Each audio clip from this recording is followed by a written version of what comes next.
Ya, sesuai dengan tema kita, Nastiti, pada hari ini kita membicarakan mengenai menggenjot wisata bahari. Kita sudah tahu ya, sebetulnya potensi wisata bahari kita itu sangat tinggi ya. Sangat tinggi, sangat kaya. Bahkan Betul. kalau kita lihat barusan gambar yang ditayangkan tadi, seger gitu ya. Betul, Kita indah-indah begitu ya. biru, lautnya bersih. Ya. Dan kita akan membahasnya terkait dengan paket kebijakan Menteri ya. Ya. Paket kebijakan dari Presiden mengenai pariwisata. Kita sekarang sudah bersama dengan Sekjen Asosiasi Sel Wisata Indonesia ya, ada Bapak Aji Asosiasi Suarso. Wisata Sel Indonesia. Ya, Pak Aswin. Pak Aji selamat siang. Selamat siang. Pak Haji, kalau kita cermati kemarin mengenai paket kebijakan Presiden Jokowi ya, itu juga ada yang difokuskan untuk meningkatkan bagaimana meningkatkan devisa dari wisata kita. Tapi itu juga difokuskan di baharinya. Ya. Nah, kalau menurut Anda, reaksi Anda ini dengan rencana pemerintah ini seperti apa Pak Haji? Bahkan targetnya Pak 100% ini Pak akan digenjotnya. Ya. Sebetulnya target itu sangat realistis dan bisa dicapai. Tapi tentu dengan beberapa catatan ya. Perjalanan wisata bahari Indonesia ini sejak dari awal sampai hari ini masih terseok-seok kalau kita Betul. katakan dibandingkan dengan negara lain. Karena yang akan kita jaring adalah wisatawan asing. Kalau bicara wisata bahari berarti wisatawan asing yang menggunakan sarana transportasi laut, yaitu ada kapal yang namanya yacht, mega yacht, super yacht mewah. Kemudian ada yang menggunakan sailing yacht, kapal layar yang dia berkeliling ke keliling dunia begitu. Dan ada yang cruise ship yang membawa turis sampai 1.500-2.000 orang per kapal sekali datang gitu kan. Oke. Nah kalau memang itu arahnya, itu sangat rasional bisa dicapai, tapi catatannya terlalu banyak. Apa aja tuh Pak? Negara lain itu kalau ada kapal-kapal asing masuk itu begitu mudahnya, tidak terlalu banyak kendala, dia datang langsung bisa proses izin 1 hari selesai. Tapi di Indonesia nggak bisa. Sampai hari ini peraturan itu mengharuskan kapal-kapal wisata itu harus membuat perizinan yang prosesnya paling tidak memakan waktu 1 bulan di depan sebelum kapal itu datang. Baik. Padahal kalau orang berwisata kan kadang-kadang dari Singapura dia spot. tidak ada cara pengen Iya. mampir ke Indonesia, nggak bisa dalam waktu 1 hari 2 hari yang ngurus izin nggak bisa. Berarti dalam hal pendaftaran atau regulasinya di sini harus diperbaiki. Regulasi sudah ada misalnya perpres dari waktu ke waktu. Sebagai contoh yang saya hafal sampai hafal perpresnya gitu ya. Peraturan Presiden tentang kemudahan yacht asing masuk ke Indonesia dikeluarkan dengan nomor 79 tahun 2011. Ya. Itu sejak perpres itu memerintahkan kepada institusi, tapi nggak pernah ada perubahan, nggak pernah ada aksi di lapangannya. Jadi masih tetap. Artinya setelah 4 tahun perpres itu dikeluarkan hingga Ya. saat ini tidak ada perbaikan. Nggak ada perbaikan. Terus yang kedua, di era Pak Jokowi bulan Desember tahun lalu 2014 waktu beliau baru dilantik itu perpres itu diperbaharui dengan nomor 180 tahun 2014 keluarkan di bulan Desember. Sekarang sudah hampir 1 tahun. Ternyata tidak juga ada perubahan. Jadi artinya saya nggak tahu salahnya di mana gitu ya. Cuma masalahnya kita kan melihat kapal-kapal asing itu melihat negara lain. Kalau mau masuk Indonesia susah ya dia mampir di negara lain. Simpel Ya. aja gitu.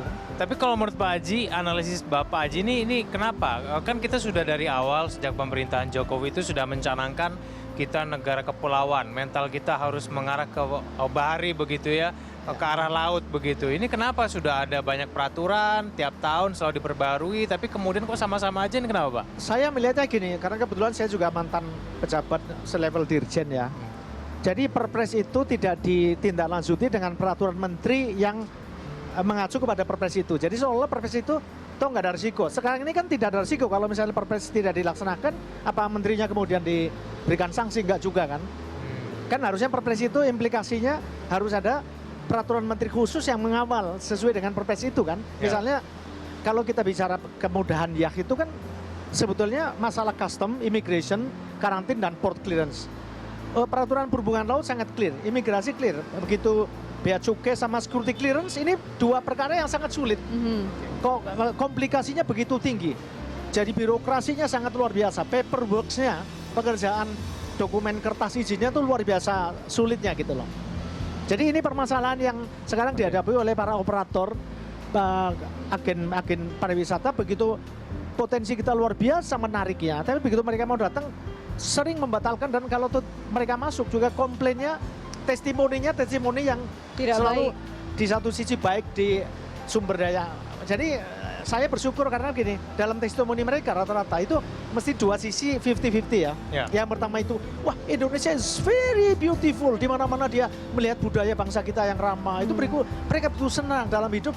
Mereka orang-orang yang baru sekali adventure di Indonesia ya, mengunjungi pulau-pulau kita kayak Raja Ampat di mana itu hampir semuanya sangat cantik yang di negara dia nggak dapat. Lautannya begitu biru, begitu bagus ya. Tapi begitu bicara soal kebijakan, lalu bagaimana perlakuan di daerah-daerah ya, di pelabuhan itu mereka di situ baru kekecewaan itu dia lontarkan. Sayang ya kenapa Indonesia seperti ini. Nah, sekarang jadi kalau persoalan di kita gitu ya. Kalau bicara mengenai wisatawan asing ya, kaitannya dengan kita misalnya ada sale Komodo kemarin, ada sale Manado, sale Bunaken, kayak gitu membantu nggak Pak program-program seperti itu? Karena beberapa orang asing pun turut dan mereka sudah mendaftar jauh-jauh hari begitu karena saking tertariknya. Saya pelaku sejarah dengan Pak Indroyono mantan Menko dulu yang menggagas sel Bunaken pertama. Kemudian dijadikan perpres tiap tahun, maksudnya kan itu percepatan pembangunan di daerah yang daerah terpencil, tapi yang paling mungkin adalah membangun pariwisata karena wisatawan asing datang dengan kapalnya lalu timbul multiplier efek ekonomi ya. Tetapi akhirnya menjadi ritual tahunan yang tidak membangun satu sistem yang permanen gitu loh, yang permanen bagus. Jadi seolah-olah kemudahan itu hanya datang kalau ada event. Oh, jadi kalau ada momentum saja. Jadi momentum. Jadi akhirnya juga menurut saya dampak positif kepada membangkitkan kunjungan wisatawan tidak terlalu signifikan. Kan kita dari tahun ke tahun. Acara sale saya ingat betul mulai tahun 2009 pertama kali. Sel-sel yang dijadikan panitia nasional gitu ya, di mana nanti daerah dibangun infrastrukturnya, listrik, jalan dan sebagainya. 100%. Tapi kunjungan wisatawannya tidak signifikan. Bahkan tahun ini sel Tommy ini kesulitan masuk ke sana. Saya mendorong berapa puluh kapal gitu ya untuk masuk ke Tommy ini, tapi karena cuaca tidak memungkinkan.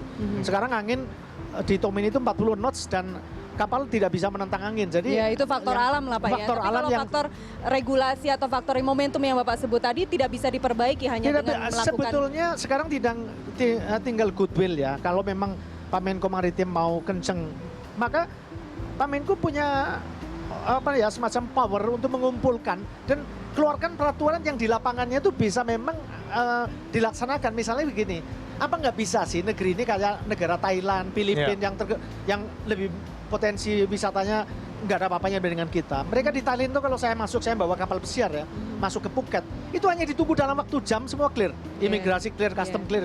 Kalau di kita nggak, harus pakai kertas, nunjuk agennya harus berkeliling ke kantor-kantor itu, dan itu butuh waktu paling tidak 1 bulan di depan. Kita nggak berani mengambil risiko. Padahal kekayaan kita sama Thailand mungkin lebih bagus kita gitu ya. Nggak ada apa-apanya, Thailand nggak ada apa-apanya. Oke baik, Pak Haji kita lanjutkan lagi di segmen selanjutnya. Pemirsa tetaplah bersama kami di Lunch Talk.